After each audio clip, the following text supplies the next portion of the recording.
What is going on, YouTubeverse? John Stanek from Johnny Radio here, bringing you another Top 5 on this glorious Top 5 Friday, and I could not be more excited than to be talking to you about one of my favorite bands of all time, Pink Floyd, and my personal favorite Top 5 albums of theirs. This is going to be fun, so let's get right to it. At number 5... Animals from 1977. This is a must-have classic in your Pink Floyd collection. Another concept album. These guys were just the masters of that genre. And this is actually based on a book from George Orwell, Animal Factory, and it's only 5 songs long, but a full album, more than 40 minutes worth of just classic stuff. You got Pigs, Dogs, Sheep, and Pigs on a Wing Part 1 and 2, and it just feels so cohesive. I mean, the songs flow into one another like never before, and you really kind of feel in Roger Waters' writing what Orwell was trying to convey in the story. It's just actually, as a concept album, it may be one of their best because it flows so well and it tells the story so well. And there's not really a standout track on this record. I personally, probably Dogs would be my favorite, but it is just great and it must be listened to as one whole experience, like most of their albums do. So that's at my number 5. Now at number 4. We don't need no education. The Wall from 1979, just a absolute masterpiece, and a lot of people would probably have this in their top 3, if not their favorite. But this one for me doesn't have as much repeat value, at least as a whole, because it is kind of an overwhelming double album at times, that there are some songs that I tend to skip on this record, but there are so many classics like Comfortably Numb, Another Brick in the Wall, Parts 1 and 2, Hey You, Young Lust, and they do so well on their own. But what's really magnificent about this album, even though I don't revisit it as much because it is a little bit of a dark story, it tells the story so well, so much so that they made a movie about it in the early 80s with Bob Geldof playing the part of Pink. And, it wasn't like that great of a film, but it really kind of gave another side of what Waters was trying to tell with the overall story, which was a very personal one for himself as kind of this artist that, lost his father at a young age and kind of dealt with his emotions in a way where he built a wall around himself, and then eventually he encloses himself in this wall to the point where, towards the end of the album, the song Run Like Hell, he's become this horrible version of himself, losing empathy for others, and then he has to break down the wall. I'm giving too much away, but that's my number 4. Now let's get to number 3.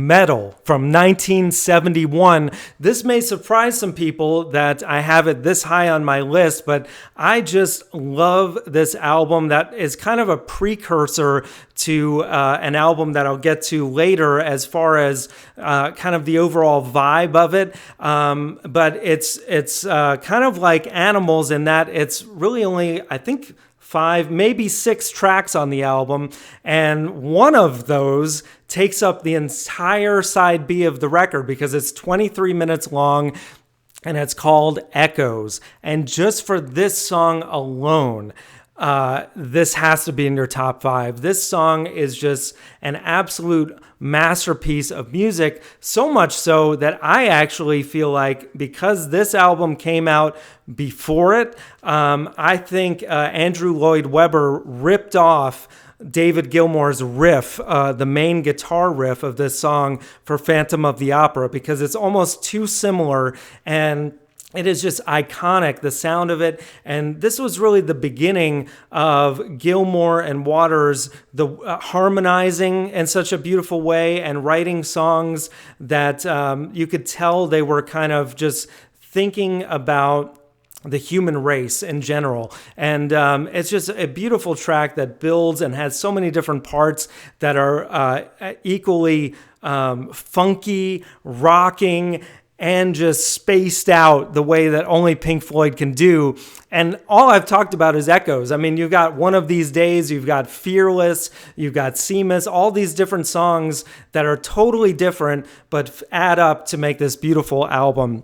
And that is at my number 3. So now, folks, at number 2,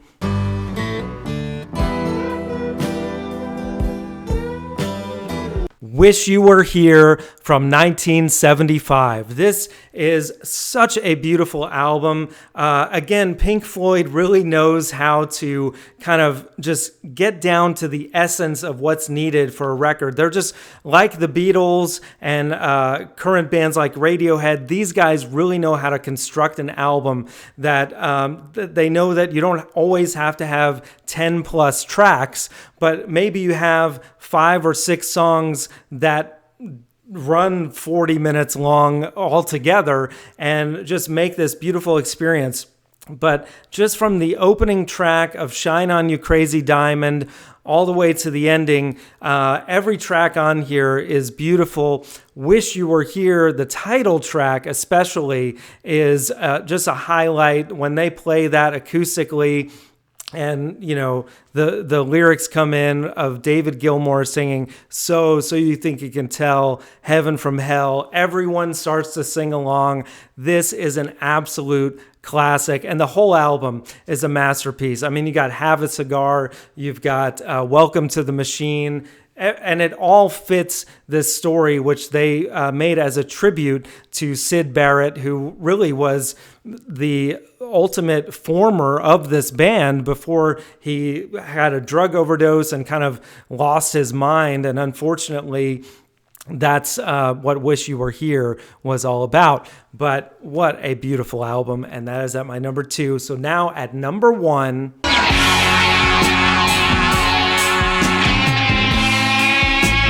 Dark Side of the Moon, of course, the 1973 masterpiece, the centerpiece of my wall of perfect albums. Could it be anything else? I mean, come on.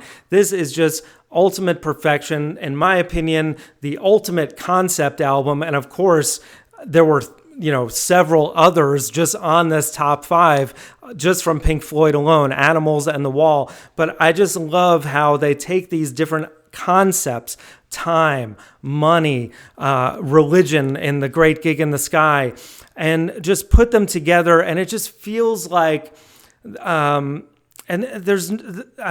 obvious why it was on the charts, the Billboard charts for years and years, because it's just a timeless classic, not just in what they're talking about, but also the sound of it, which was way ahead of its time at the time, but it continues to be. I mean, just the way that they have the On the Run, that song that has the synth sounds that are kind of going through this loop, it still sounds ahead of its time today. It's just really amazing. And, I think all of the members of this band were on top of their game at that time.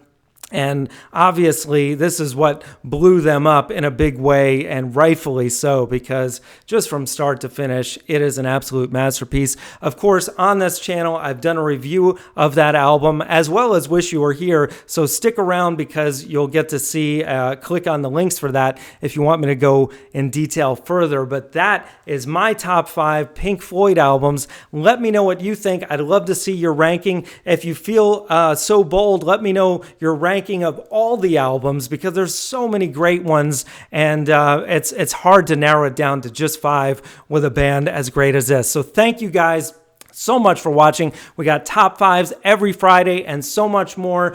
Thank you, and Viva La Vinyl. So guys, thank you so much for watching. Please like, subscribe, all that jazz. Check out some of my other content that you can see on the screen now. Thank you again for supporting Johnny Radio. Take care, and I'll see you soon.